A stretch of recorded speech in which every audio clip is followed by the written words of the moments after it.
Hello po mga kaibigan. Kung makikita po ninyo dito sa sagingan, malaki po ang na-damage ng sakit na panama.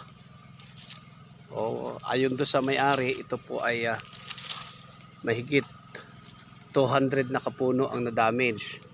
So ang ginagawa nila, sinusunog nila. Yan.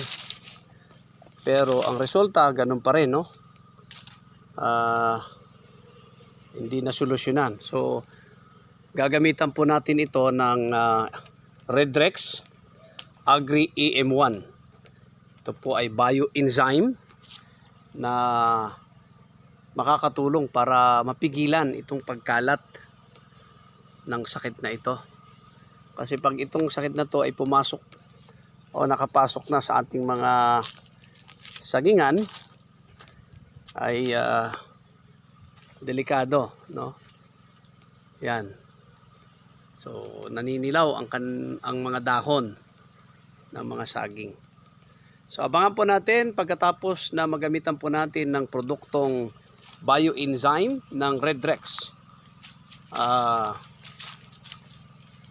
Tingnan natin ang result mga kaibigan. So sa sunod na video papakita ko po ang magiging resulta. Yan lamang sa ngayon. Maraming salamat.